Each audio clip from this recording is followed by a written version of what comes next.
नमस्ते शरण्ये शिवे शानुकंपे।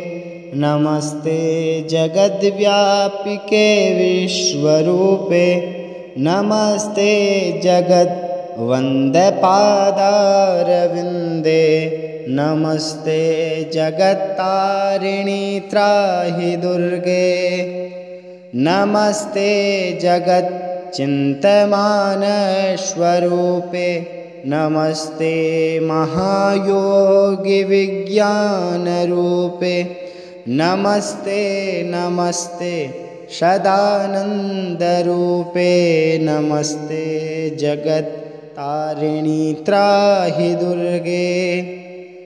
अनाथस्य दीनस्य तृष्णातुरस्य भयार्तस्य भीतस्य बद्धस्य जन्तोः त्वमेका गतिर्देवि निस्तारकर्त्री।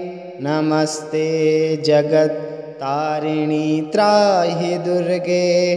अरण्ये रणे दारुणे शत्रुमध्ये जले संकटे राजगेहे प्रवार्ते त्वमेका गतिर्देवि निस्तारहेतुर्नमस्ते जगत्तारिणी त्राहि दुर्गे।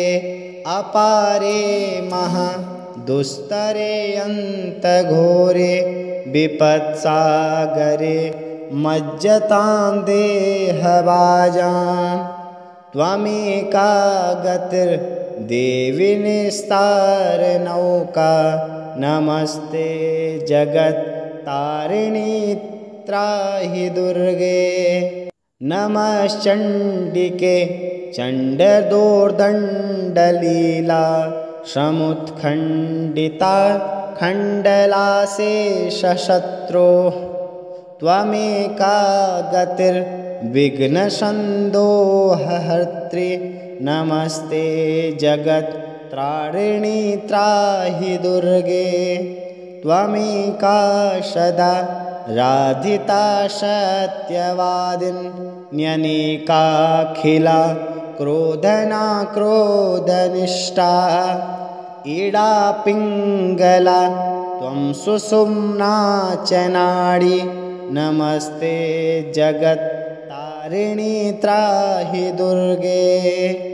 नमो देवि दुर्गे शिवे भीमनादे सदा सर्वसिद्धि पदात्री स्वरूपे।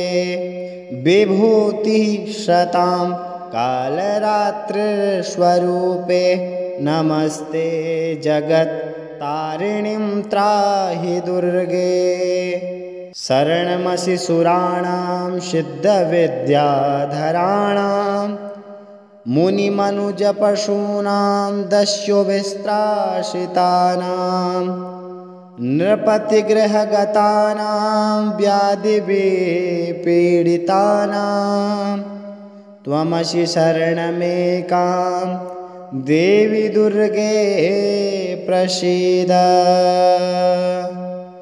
इति श्रीसिद्धेश्वरी तंत्रे उमामहेश्वर संवादे श्रीदुर्गा आपत् उद्धारक स्तोत्रम संपूर्णम्।